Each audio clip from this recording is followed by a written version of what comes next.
Good morning, everybody. It's good to be back out here again.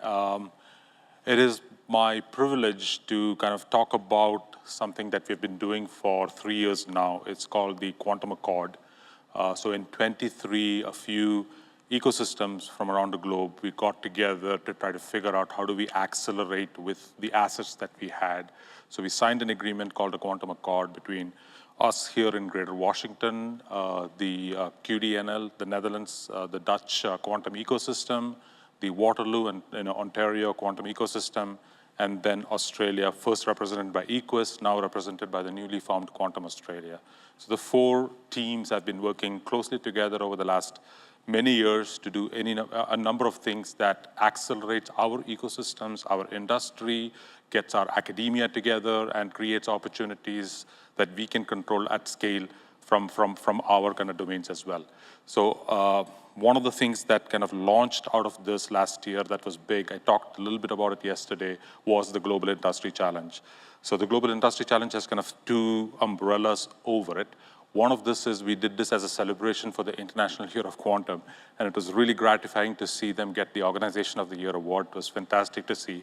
But underneath that umbrella, along with APS, one of the member organizations under the IYQ umbrella, and the 4 of us, which is the Quantum Accord team, we launched the Global Industry Challenge itself.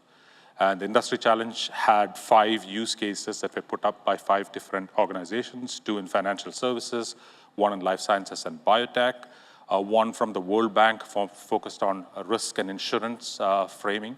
And these challenges went out into the world to kind of have people both engage globally in understanding how to work on a quantum computing challenge. So, come up with an idea, figure out how to address the problem that was stated out, come together with solutions you could potentially do of it, and algorithms you could test. And that challenge program, from a pure numbers perspective, we had over 600 applications from over 60 countries from around the globe, which was incredible, gratifying, and massive to see across the 5 challenges. These were down selected in 3 different phases, down to 277, and the final 28 got to work on 24 quantum computing systems and simulators. All of the big ones that you would expect did it.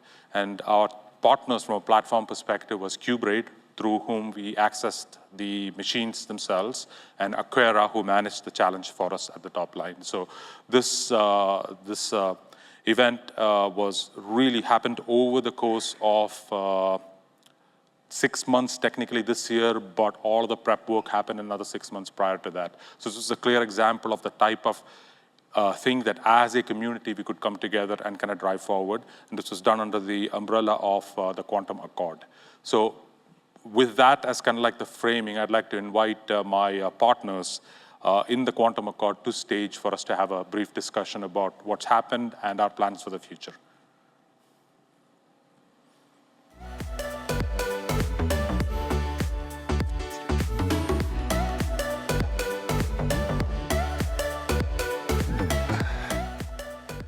So maybe we can start with just introductions of the ecosystems themselves. And Petra, maybe I'll start with you and go down that way, and then we can get into some of the discussions. Sure. My name is Petra, Andren. I represent Quantum Australia. Quantum Australia is the national growth centre for the quantum industry in Australia. You can think of us as the front door to the quantum industry. We're funded by the federal government, state governments, 13 universities, and increasingly supported by industry end users as well, which is really where I think the next stage is happening. We're all about commercialization and supporting the 40-some quantum businesses that we have at the moment in Australia. There seems to be a new business almost every month being created, so the industry is really on fire. And yeah, it's important to have a coordinated approach, and we're really proud to be part of this global challenge because it's a way for us to, collaborate, direct our resources towards common goals, because as we have heard throughout these 3 days, nobody can do it alone. So collaboration is super important. Hi, everybody. My name is Nick Werstiuk. I'm CEO of Quantum Valley Ideas Lab, based in Waterloo, Ontario, Canada. And so the Quantum Valley in Waterloo is a community of a range of academic and corporate institutions that get together to collaborate to sort of build the potential of the quantum ecosystem in Waterloo in Ontario. So we've been in existence for over 25 years. Really started with the founding of the Perimeter Institute in Waterloo, and they're in their 25th year. And the rest of the community sort of has grown with the Institute for Quantum Computing at the University of Waterloo. About 25 startups that have come out of the ecosystem that are growing, a shared infrastructure for fabrication, and then my organization, which is an independent research lab focused on applied research. So the community works together, and this opportunity to work as part of the Accord is great because we can start to build bridges between the regional sort of ecosystems and look for opportunities up into the use cases and the partners and the organizations, but also into the supply chains and what might be interesting from our respective communities to support each other. Thanks. Yeah, my name is Silbert. I work for the Government of Netherlands here at the Embassy in Washington, but I'm here on behalf of Quantum Delta, which represents the quantum ecosystem broadly in Netherlands. This represents pretty much all aspects of the quantum ecosystem, from computing, sensing, networking, and representing the universities, various startups, and other elements to making sure that the ecosystem can grow and thrive and collaborate better. Thank you, Sean. One of the real wonderful aspects of when we started talking, before we even announced it in 23, was the differences in structures of how each ecosystem was kind of handled and managed and the types of investments that it was attracting. And while there was commonality, there was also a lot of gaps that we were each good at, but perhaps didn't need to cover for everybody else. And that's been one of the major discoveries as we have kind of gone through the process. So here in Greater Washington, obviously being the nation's capital, a lot of things that we get involved in goes from policy to standards to global trade, quite a bit depth of research as people know, and some level of kind of expertise across industry on what we go. And each of the clusters, as we started talking, has certain areas that they're focusing in more than others, and much of it turned out to be complementary in kind of advancing what we want to do. So one of the things that we are again now discussing looking forward is perhaps another global industry challenge that we can kind of do again to accelerate use cases and levels of interest from various regions, especially companies and industries from various regions as we move forward. So maybe we can have a quick discussion with regard to priorities from each of the ecosystems, and Petra, maybe I can have with you. Sure. So what we're looking at is essentially common goals, of course, and we've been discussing this already. So when you're having a challenge, it's important that whatever challenge you set are of relevance to all of you. From an Australian perspective, when we're looking at end user engagement, we're looking at the industries that are of great importance to Australia and where quantum can have an impact in the near and long term. So life sciences, for example, is one industry that we would be looking at, where we already have discovered and developed use cases and looking at applications, not just in computing in terms of simulations for drug discovery, but also sensing. So that is definitely one area that we've been talking about. Another one may or may not be resources, and I know the Netherlands over there got some other common goals. I'm going to just hand it to you. Yeah, I mean, I think, George, just to piggyback on what you were saying before, it's really important that these regions work together because these are the areas that are really, really close to the people that are making these actions and decisions. I mean, policy definitely has a role and a very important one, but I think it's really important that as we work together, we can be close to the ground in a way. And understanding those goals is really important. So we're definitely working at a lot of ways that we can make quantum more efficient, better use resources, make it a little bit more resilient in a number of different ways, and achieve those common goals as we sort of integrate better into the supply chain as this industry grows. And I think one of the areas that we see sort of emerge, maybe it's not emerging, but is really becoming a priority is the defense and national security space. Yeah. And working with like-minded nations or communities in like-minded nations, I think helps bridge some of that. Waterloo has a community that includes sort of all three legs of the quantum stool: computing, communications, and sensing. And so, with the focus we have on sensing, right, there's several companies and several organizations really pursuing some of these dual-use technologies for a range of things. And I think trying to network those together at the community level would be quite interesting to see what else we can benefit from collectively. One of the things that came up at the International Forum on the first day was this concept of demand signals. And while we are all different kind of organizations, demand signals is very important for industry to have the timeline and the runway to kind of build things. And the demand signals could come from multiple sources. It's investment, of course, from government, grants, non-dilutive. It is private investment, but private investment always looks for some sort of like a timeline from government so that they know their investment is safe and they're not going to run out of money. And then, of course, buying demand signals. And the buying demand signals purely comes from industry for the most part, and that's always been a struggle. The builders always build, but getting clients is always one of the most difficult parts. So one of the things in the Accord that we have done before, and we plan to do a lot more, is what we call industry days, is to kind of invite companies of various sizes in various domains, not just the builders, but the buyers as well, together on kind of group calls to kind of move that kind of needle forward from an industry days. The other one is like talent exchanges, because there's not enough expertise in any of these places. So maybe I can ask all three of you to maybe briefly comment on both talent and kind of like industry advancement from that perspective. And Sean, maybe I'll start with you.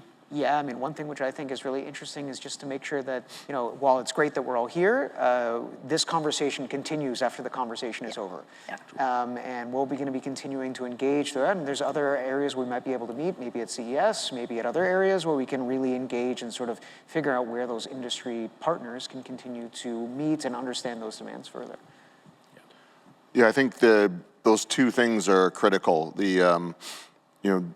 All these organizations and communities with these companies and these research institutions developing all these quantum-based technologies, connecting to as many of the potential end users or partners to get to end users to help facilitate that technology evolution and transfer, I think is critical. And the talent is a global issue, right? People move around in this industry in science and research and engineering. And I think building those pathways to pipeline the right, give people access to the opportunities in potentially other countries and facilitate that, I think helps the overall community grow as well. We talk a lot about the double-sided translational gap in Australia. Well, this is true for any country, really, I guess, where you've got researchers that are pushing the frontiers of what's possible, but may not have that connection to the market that they need to get their ideas to come to life. And then you've got, of course, industry that doesn't quite know how to engage and not quite knowing, doesn't have that educational piece necessarily to know how content can be useful to them. And both sides hesitate, and in that hesitation, the opportunity is lost. And I think that's what the global challenge is all about, making sure that there's this educational piece too.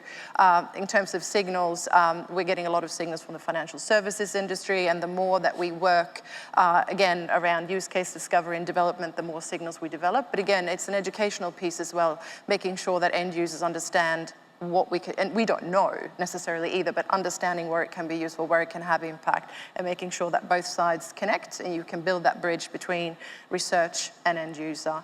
I think that's really, really important. Yeah. And talent, I mean, Australia's been lucky to attract, and it's now attracting a lot of great talent. I think we're number 5 in terms of workforce capacity, climbing very fast because of the solid foundation that we've built in terms of research and now translation. But yeah, talent needs to move around as well, because we can all learn from each other, and it's not about capturing it and keeping it, it's also allowing it to move freely between us. Yeah, and I think the talent bit's really interesting as well. I mean, I think it could be interesting for regions as well to think about more innovative ways to produce talent. It's not necessarily just sending people back and forth. You can set up summer schools, you can set up micro-credentials, you can really get people together, not only to produce new researchers, but also to work with industry. And I think that's a really key piece that we should be thinking about. Yeah, and one last thing about that too, I think it's really important to start attracting talent that are not the quantum physicists necessarily, because this industry, as it matures, is going to need people from all sorts of backgrounds. And so I did see with this global challenge, which was fantastic, that we started to see people engaging in the challenges that aren't necessarily from a quantum physics background, and that's what we want to see.